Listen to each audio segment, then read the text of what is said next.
Baik mahasiswa semuanya, malam ini mari kita mulai perkuliahan mata kuliah manajemen proyek pembangunan. Ini perkuliahan ke-11 kalau tidak salah. Mari kita mulai dengan salam Panganjali, Om Swastiastu, Assalamualaikum warahmatullahi wabarakatuh. Salam sejahtera untuk kita semua. Salam Namo Buddhaya. Pada perkuliahan yang ke-11 ini, kita akan membahas tentang pedoman pelaksanaan pengadaan barang dan jasa oleh institusi publik. Jadi saya coba share dia screen-nya.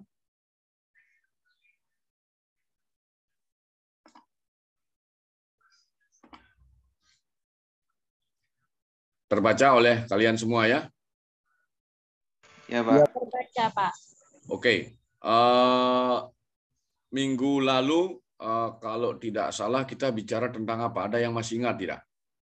Biar Pak Agus stressing dia.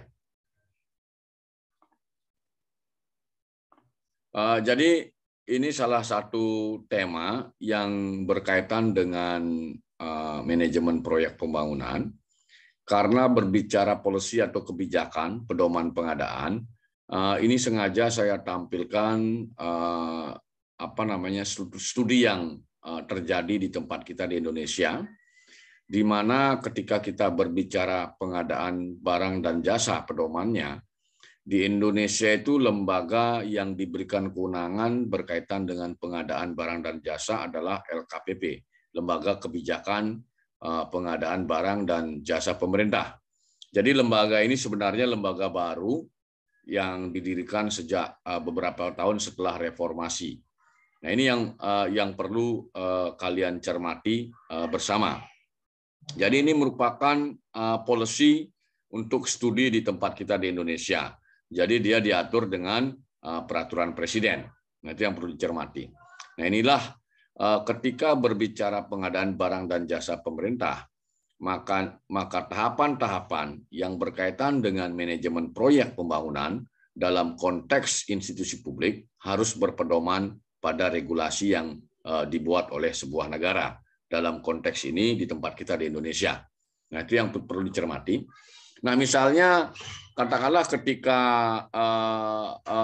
berbicara misalnya di negara lain, misalnya di Singapura atau di Malaysia atau di Brunei Darussalam atau di Filipina misalnya. Berarti ketika kita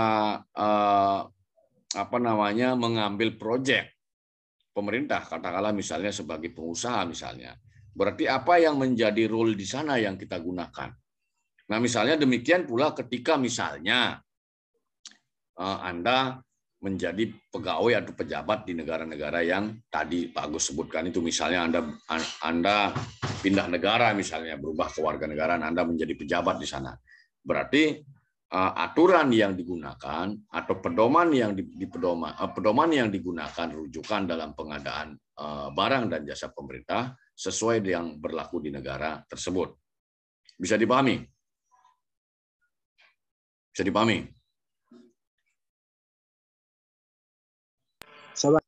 Oke. Nah, kemudian mengapa? Pertanyaannya, mengapa harus ada pedoman pengadaan barang jasa untuk pemerintah?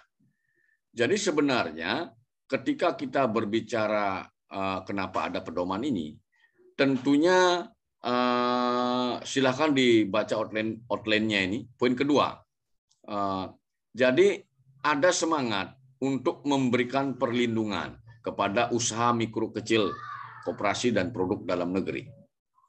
Sehingga ketika mengimplementasikan proyek pemerintah, sedapat mungkin produk-produk dalam negerilah yang digunakan. Sehingga untuk studi di Indonesia, beberapa waktu yang lalu, Presiden kita sudah berulang kali menekankan hal ini. Jadi beberapa tidak hanya Pak Jokowi, tapi sejak reformasi itu para kepala negara di tempat kita itu terus mendorong penggunaan produk dalam negeri.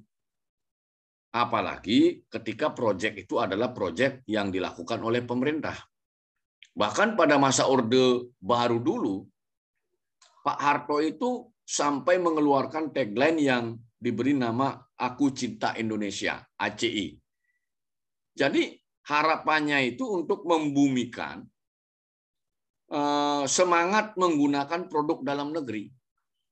Kenapa demikian? Karena ketika proyek pembangunan yang notabene anggarannya dari APBN, anggaran pendapatan belanja negara dan anggaran pendapatan belanja daerah, memaksimalkan produk dalam negeri, berarti produksi itu akan ada di dalam negeri. Terjadi penyerapan tenaga kerja, terjadi pendorongan terhadap peningkatan perekonomian. Nah, itu sebenarnya esensinya kenapa ada pedoman pengadaan barang jasa pemerintah itu. Kemudian yang kedua, pedoman pengadaan barang dan jasa ini tentunya juga berupaya untuk melindungi SDM yang ada di dalam negeri. Jadi ada ruang-ruang pekerjaan yang sekiranya dimaksimalkan, dikerjakan oleh anak-anak negeri ini. Sehingga ongkos upah kerja itu tetap berputar di dalam negeri. Tetap berputar di tingkat lokal, katakanlah kabupaten kota yang bersangkutan. Tidak ujuk-ujuk mempekerjakan pekerja dari luar negeri atau dari luar daerahnya. Bisa dipahami? Nah, kemudian juga ketika dalam pengadaan barang dan jasa ini melibatkan pelaku-pelaku usaha yang ada di tingkat lokal, yang ada di tingkat regional, dan yang ada di tingkat nasional, ini tentunya akan mendorong pula penguatan lembaga-lembaga itu. Bahkan lembaga-lembaga privat itu bisa semakin meningkat grade-nya. Karena usaha-usaha itu biasanya kalau bicara usaha konstruksi itu ada klasifikasinya, K1, K2, K3. Bisa dipahami? Mahasiswa?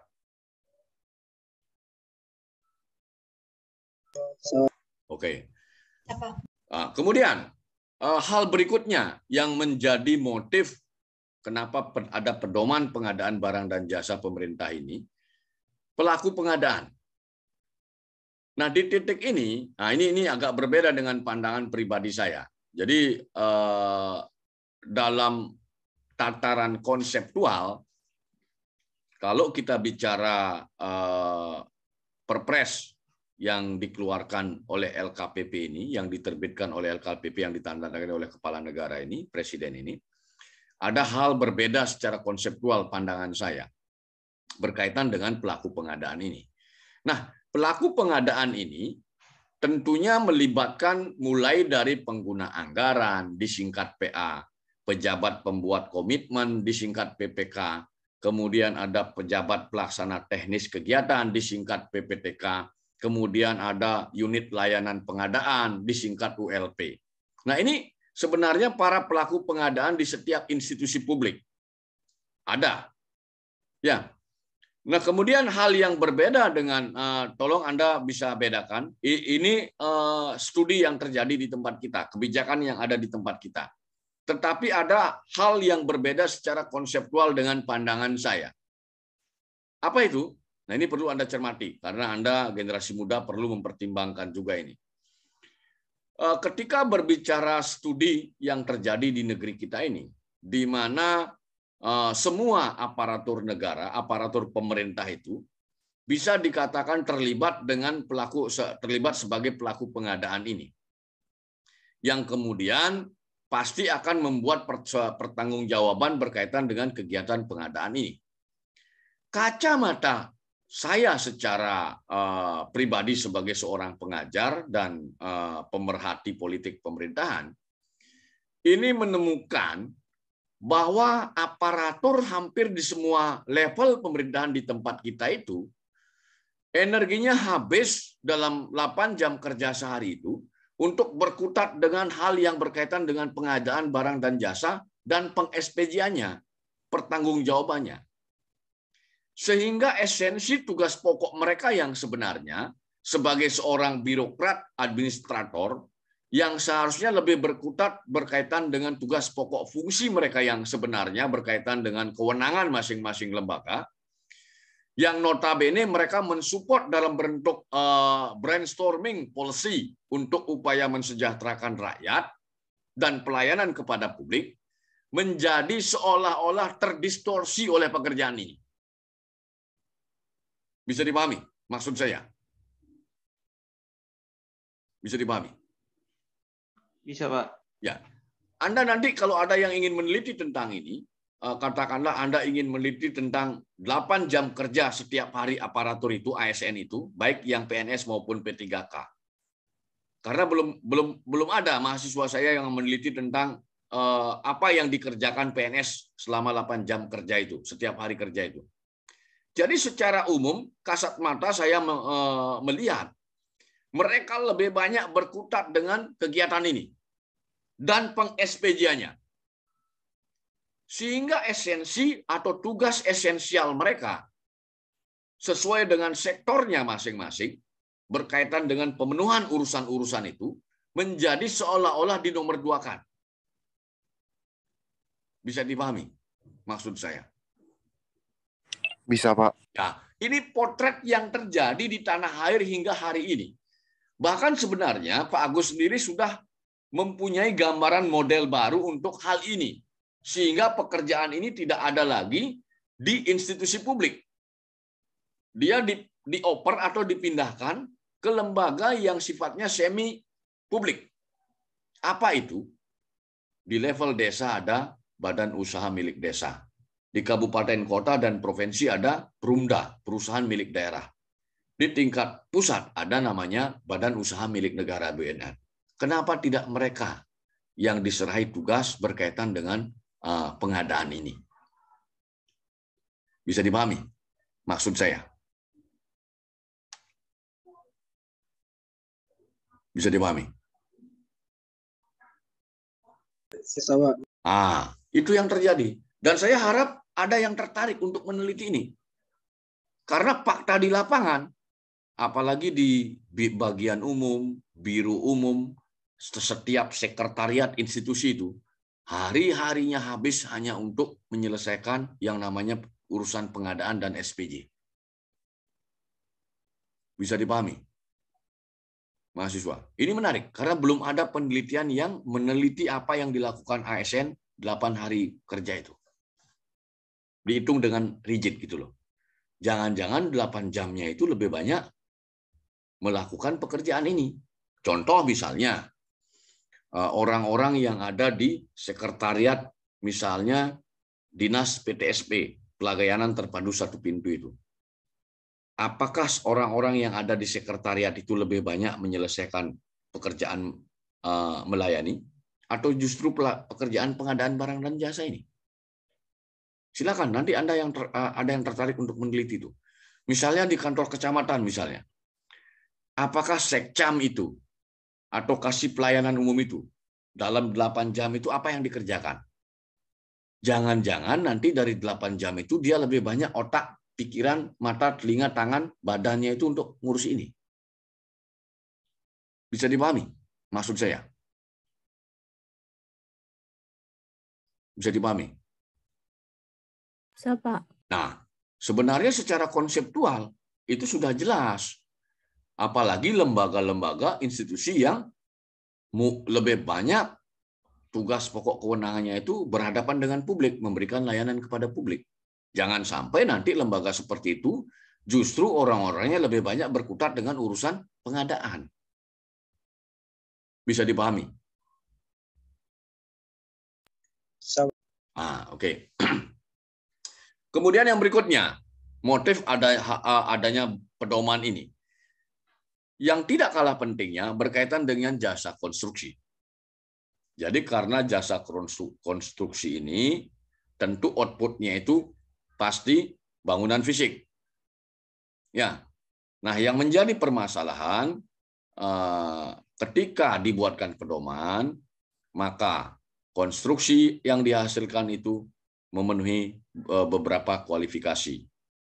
Artinya kekuatan struktur bangunan, kemudian bangunan yang dihasilkan itu layak fungsi, artinya tidak berbahaya untuk mereka yang menggunakannya. Nah, itu sebenarnya esensinya, sehingga perlu ada pedoman pelaksanaan pengadaan barang dan jasa untuk institusi publik itu, anggaran milik publik itu. Nah, itu yang perlu dicermati. Kemudian berikutnya, kenapa ada pedoman ini? Jadi, ketika berbicara pedoman, berarti itu dipedomani oleh para pelaku pengadaan, jadi aparatur pemerintah. Kemudian juga rekanan, jadi sektor privat, sektor bisnis yang ingin sebagai rekanan, dia harus mempelajari mekanisme ini. Bagaimana rule aturan yang dibuat oleh pemerintah. Nah, di tahapan ini, tentunya setiap penyedia jasa layanan atau penyedia atau rekanan itu, berarti dia harus memahami betul tahapan-tahapan kegiatannya. Kemudian bagaimana mekanisme pengadaannya, bagaimana mekanisme lelang atau tendernya, seperti apa. Nah, maka dari itulah perlu adanya pedoman pelaksanaan pengadaan barang dan jasa. Selanjutnya yang terakhir, motifnya apa? E-marketplace. Nah, sebagaimana paradigma administrasi publik yang terakhir kekinian ini, di mana kita sudah berada pada paradigma New Public Governance, di mana ada sentuhan atau intervensi daripada kemajuan teknologi informasi dan komunikasi, kemudian masuk ke dalam era digital, dan beberapa waktu lagi kita akan masuk ke era virtual. Maka pasar itu tidak lagi hanya pasar konvensional. Toko itu tidak lagi menjadi toko konvensional saja, tetapi ada semacam toko elektronik. Inilah maka pada era sekarang muncul yang namanya e-marketplace. Bisa dipahami? Mahasiswa? Bisa, Pak. Oke. Sampai di sini, sebelum Pak Agus lanjutkan, tentunya harapannya ada elaborasi atau pertanyaan dari kalian. Silakan. Saya ingin bertanya, Pak. Fauzi Rahman ya suaranya ya? Iya, Pak. Oke. Gimana Fauzi? Dalam pengadaan barang atau jasa dalam instansi pemerintah, itu dapatnya anggaran itu tiap tahun tuh dari mana sih, Pak? Dapat anggaran dari mana? Iya, Pak. Iya, Pak. Makasih, Pak. Oke. Yang lain dulu. Yang lain?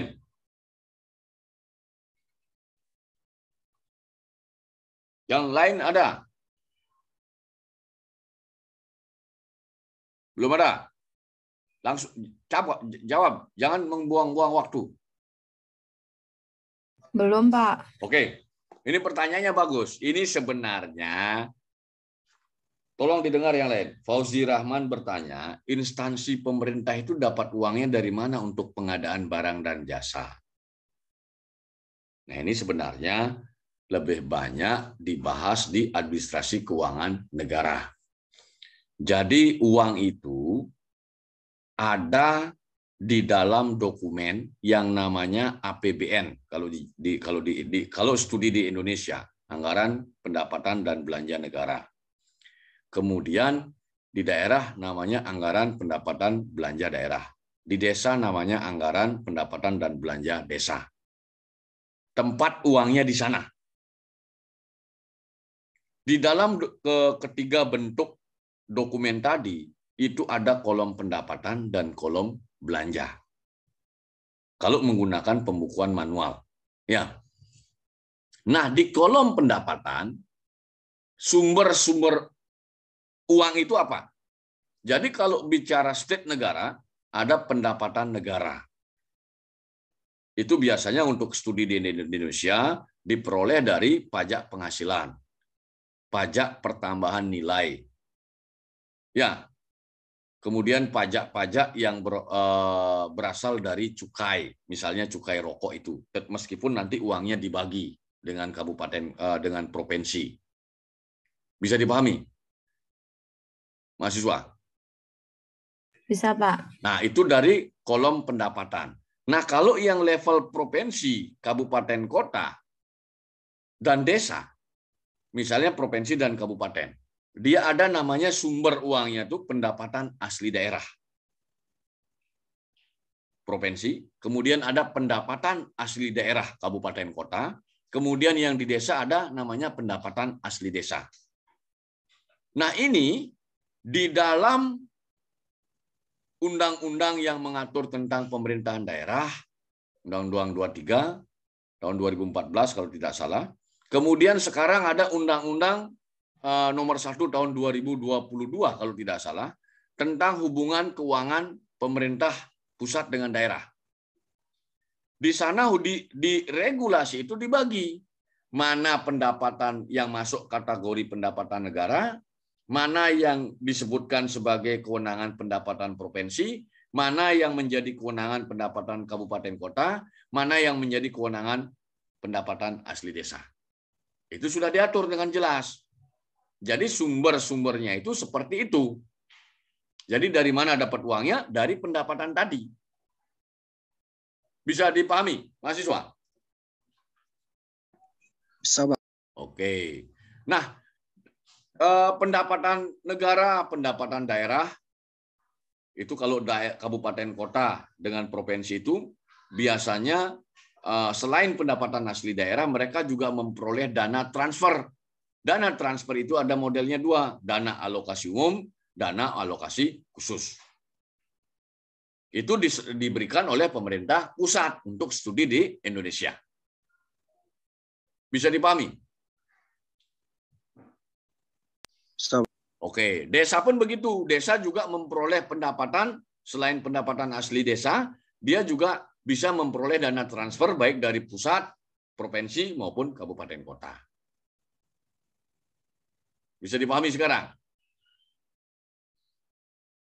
Bisa. Oke. Yang lain silakan. Pak, saya ingin bertanya, Pak. Ya, namamu siapa? Widi, Pak. Widi, ya. Tadi kan Bapak bahas Dawu, Pak. Ya. Widi, kalau misalnya kayak di Badung itu kan karena dia daerah mampu, itu kan Dawunya dikasihnya sedikit gitu, Pak, kalau nggak salah. Sebenarnya pembagian Dawu itu gimana sih, Pak, sistemnya? Oke. Pertanyaannya bagus. Jadi postur pendapatan kan ada postur APBN. Jadi postur APBN itu bagaimana pendapatannya, bagaimana pembelanjaannya, kemudian uang itu dibelanjakan untuk sektor apa saja.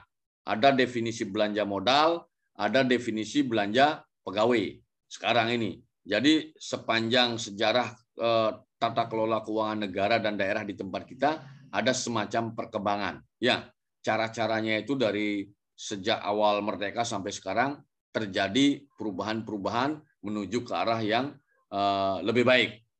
Dan sekarang sudah mendorong untuk menggunakan yang namanya aplikasi. Jadi masuk ke dalam aplikasi, akuntansinya juga akuntansi akrual. Nah, pertanyaan dari Widi, Dawu itu seperti apa? Pembagiannya seperti apa?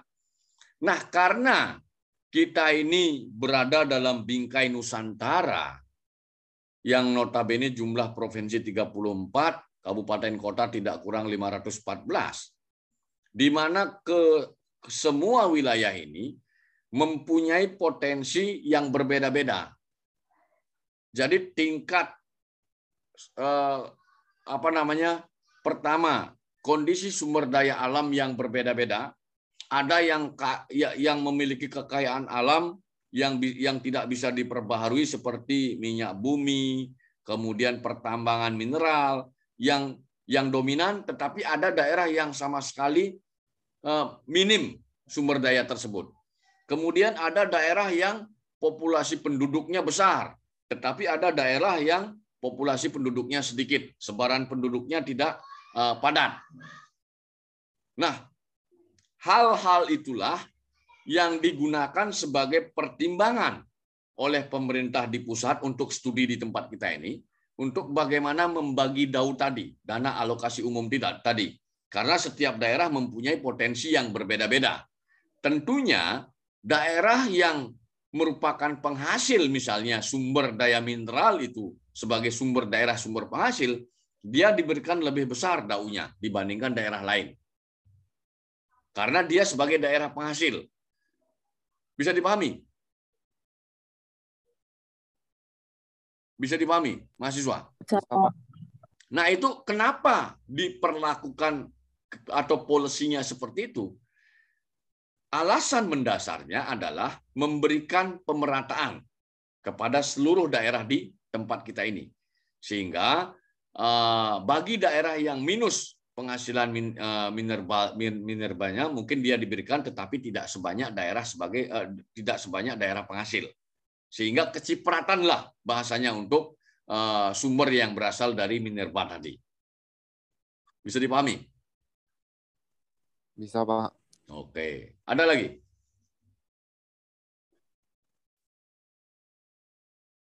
Nah, tetapi ada hal yang ingin saya sampaikan ke Anda, karena Anda generasi ke depan. Nah, hal yang berkaitan dengan pembagian DAU ini, hingga hari ini memang masih menyisakan persoalan. Ada tuntutan-tuntutan yang diminta oleh daerah-daerah, terutama daerah-daerah penghasil minerba itu, bagaimana sih perhitungan pembagiannya, gitu loh. Contohnya misalnya daerah Papua, yang mereka terutama daerah Papua Induk, atau kalau akan ada Papua Barat di Sorong, Manokwari itu, tetapi penghasil minerba yang besar itu adalah Tembagapura, itu masuk Kabupaten Mimika kalau tidak salah. Nah, di sana itu sebenarnya secara real itu tidak hanya tambang tembaga yang ditambang oleh perusahaan tersebut, tetapi ada mineral-mineral lain yang hari ini sebenarnya banyak orang sudah tahu apa yang terjadi di sana itu. Bahkan volume produksi setiap harinya itu bisa dikatakan sangat besar, sehingga orang-orang Papua wajar mereka menuntut ketransparanan berkaitan dengan pembagian DAU ini. Meskipun hari ini mereka sudah diberikan status sebagai otonomi khusus, tetapi masih menyisakan persoalan berkaitan dengan bagaimana pengalokasian DAU ini. Hal yang sama juga terjadi misalnya di Kabupaten Kepulauan Bintuni yang ada di Papua Barat itu. Karena daerah ini hari ini menjadi daerah penghasil terbesar gas alam di negeri kita ini. Demikian juga mungkin daerah-daerah yang ada di Konawe sebagai penghasil nikel. Nah, ini sebenarnya masih menyisakan persoalan yang menjadi PR besar di tempat kita ini, menjadi PR besar anak negeri ini. Yang mudah-mudahan nanti di era kalian sebagai pejabat negara, pejabat publik, bisa lebih baik lagi untuk mengelola anggaran negara dan anggaran daerah ini. Demikian tambahannya. Ada lagi? Berarti untuk DAU tuh nggak ada peraturannya gitu, Pak, ya? Kayak Perpres atau sejenisnya? Oh, ada. Itu nantinya ada diatur dengan paling tidak ada peraturan Menteri Keuangan yang didasari oleh peraturan Presiden. Pasti ada, tidak mungkin tidak ada. Tetapi ini normatifnya peraturan Menteri atau peraturan Presiden. Tetapi yang perlu menjadi perhatian, yang dijadikan soal oleh daerah itu adalah substansinya. Artinya sebenarnya kalau ingin memperbaiki lagi kondisi, seharusnya sebelum regulasi itu diterbitkan, ada semacam koordinasi yang intens dilakukan oleh pusat dengan daerah-daerah, terutama daerah-daerah yang menjadi penghasil minerba itu. Bisa dipahami? Bisa, Pak. Nah, jadi persoalannya di substansinya itu. Ya. Bisa dipahami? Bisa, Pak. Oke. Termasuk misalnya mungkin kalau kita mau cermati bagaimana regulasi yang mengatur tentang pembagian pajak kendaraan bermotor, PPNB atau BPN, pajak kendaraan bermotor itu. Itu kan lebih banyak diambil slotnya oleh pemerintah provinsi. Gitu loh.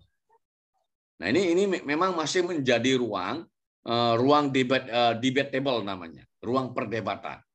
Siapa yang harusnya lebih banyak memperoleh persentase? Ya, nah ini memang hal-hal yang menarik untuk dicermati membuka ruang untuk melakukan penelitian-penelitian baru berkaitan dengan regulasi-regulasi itu. Bisa dipahami, mahasiswa? Bisa, Pak. Oke. Ada lagi, silakan.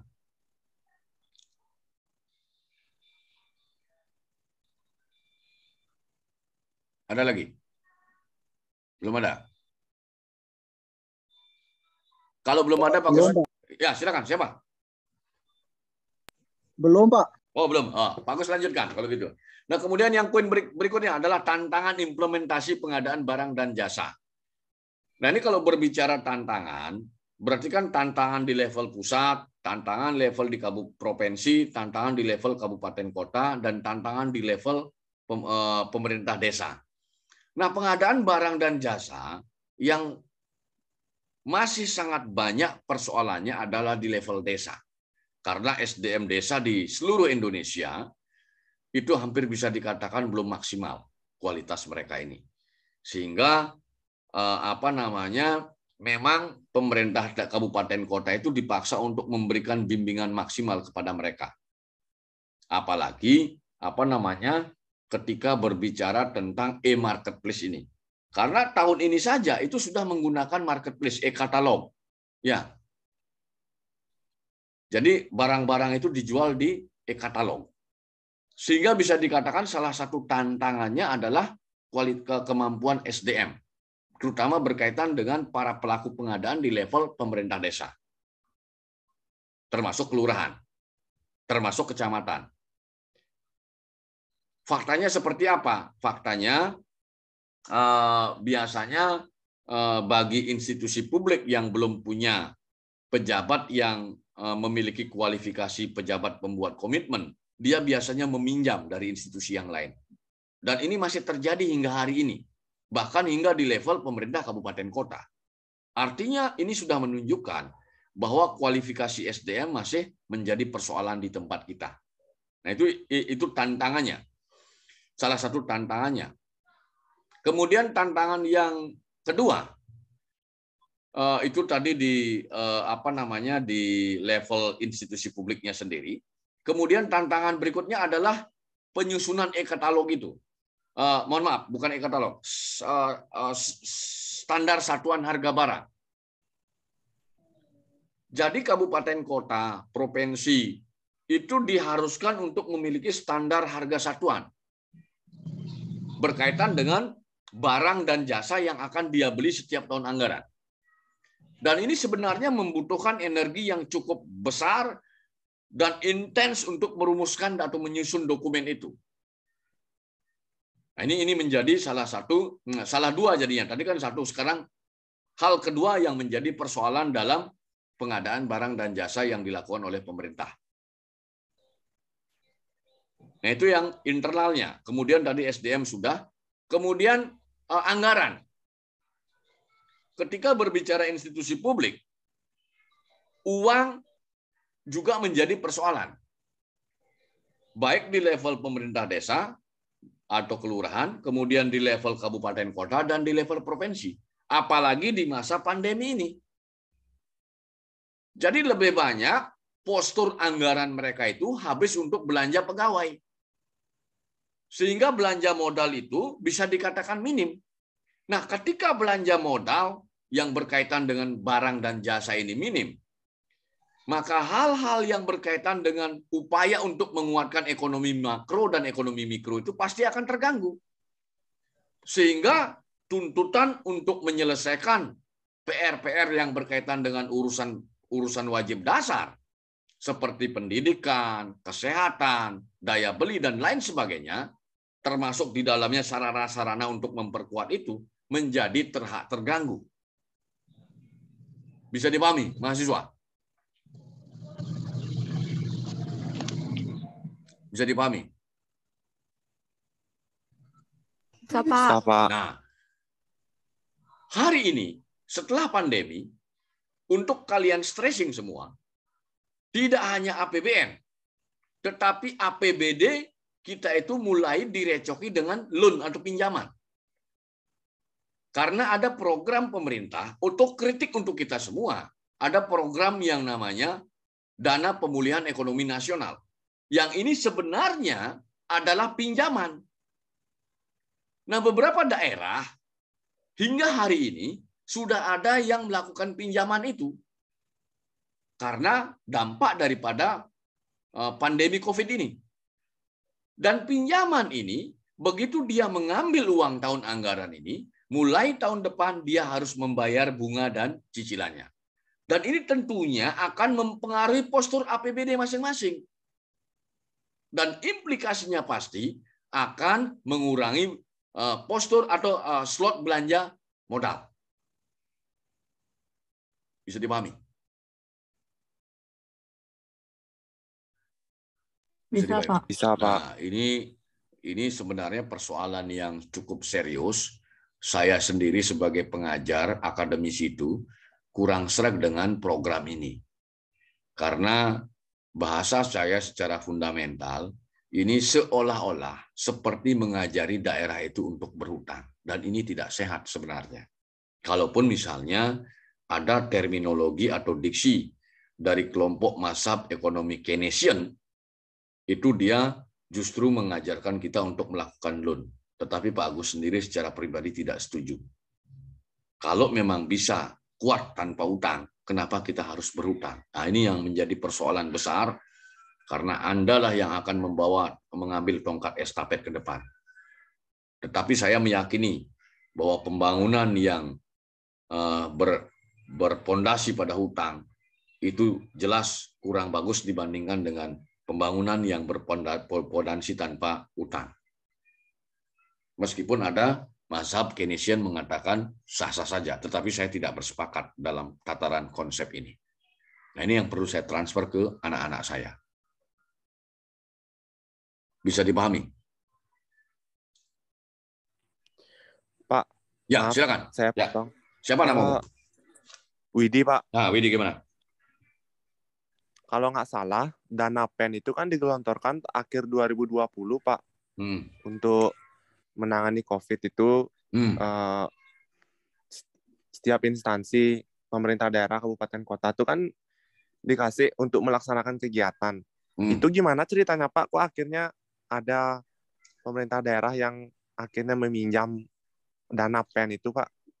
Nah, ini silakan Anda nanti searching di Google bagaimana PEN itu. Jadi informasi, data yang saya dapatkan dan perlu kita konfirmasi kembali bahwa PEN ini sebenarnya pinjaman. Waktu Orde Baru dulu zaman Pak Harto namanya bantuan kalau di luar negeri. Padahal faktanya itu utang. Nah, PEN ini pun demikian. Judulnya Pemulihan Ekonomi Nasional, Dana Pemulihan Ekonomi Nasional judulnya, tetapi faktualnya itu utang daerah. Yang ada semacam perusahaan yang dibentuk oleh Kementerian Keuangan itu sebagai lembaga yang menyalurkan uang itu. Nah, ini di tataran normatif, saya pribadi masih mencermati legalkah kementerian itu membuat perusahaan. Kemudian perusahaan ini yang menyalurkan dana PEN itu. Kalaupun seperti itu ceritanya, seharusnya ini kan seharusnya kan melalui BUMN. Karena BUMN lah yang menjadi lembaga semi privat, semi publik, semi privat begitu. Bukan kementerian. Gitu loh. Karena yang namanya institusi publik murni itu tidak berbisnis. Bisa dipahami? Bisa dipahami, mahasiswa? Bisa, Pak. Nah, ini perlu dikonfirmasi dan menjadi persoalan yang perlu kita cermati kembali, kita kaji bersama. Mungkin bagi kalian yang tertarik untuk meneliti ini, silakan diteliti dana PEN ini, bagaimana alurnya. Tetapi sepengetahuan saya, ini jelas pinjaman. Bisa dipahami? Bisa, Pak. Oke, kira-kira ngeri nggak kalau gitu? Ngeri nggak kira-kira? Ngeri nggak? Ngeri sih, Pak. Iya, kalau misalnya meminjam dalam jumlah besar dan masih mampu membayar, mencicil, ya enggak apa-apa. Tapi ketika meminjam tapi tidak mampu membayar bunga saja, atau bahkan pokoknya tidak dapat dicicil, ini berat. Ini yang Pak Agus katakan tadi, ruang perdebatan. Ada yang mengatakan membangun dengan konsep berutang seperti mazhab Keynesian, ya Pak Agus sendiri tidak sepakat dengan itu gitu loh. Karena saya mempunyai hipotesis bahwa kenapa muncul pandemi ini agak keluar sedikit ya. Karena sebenarnya ada kegagalan dalam konsep menata dunia ini. Karena konsep Keynesian ini, kemudian yang namanya gap ekonomi itu terjadi, penumpukan kapital modal pada kelompok tertentu di tingkat global.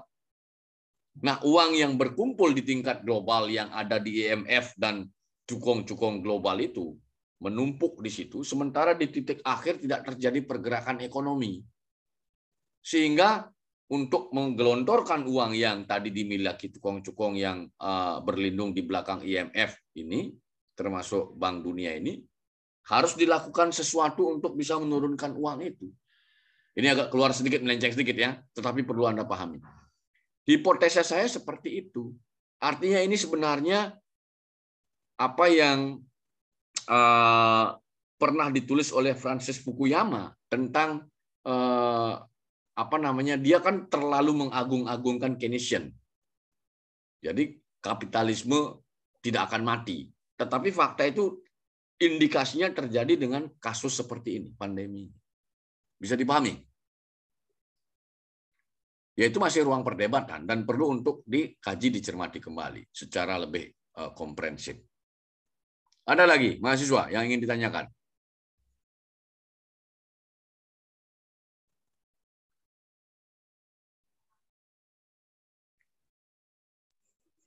Ada? Lanjut aja kayaknya. Lanjut. Kalau lanjut, sebagaimana penyampaian Pak Agus tadi, kondisi saya kurang fit sekali 100%. Nanti outline materi ini saya share saja ke grup WA kalian, dan saya tampilkan mungkin di LMS-nya. Jadi perkuliahan hari ini, Pak Agus izin, Pak Agus cukupkan terlebih dahulu. Silahkan kalian absen di LMS masing-masing. Sampaikan pada kawan-kawan yang belum mengabsen, silahkan mengabsen. Nah, mungkin demikian dulu pertemuan kita pada malam hari ini. Nanti kita lanjutkan, mungkin tidak kurang 1 atau 2 kali pertemuan pada waktu yang akan datang atau minggu depan. Demikian dulu. Akhirnya pertemuan saya tutup dengan menyampaikan Prama Santi. Om Santi, Santi, Santi Om. Wassalamualaikum warahmatullahi wabarakatuh. Salam sejahtera untuk kita semua. Salam Namo Buddhaya. Terima kasih dan selamat malam.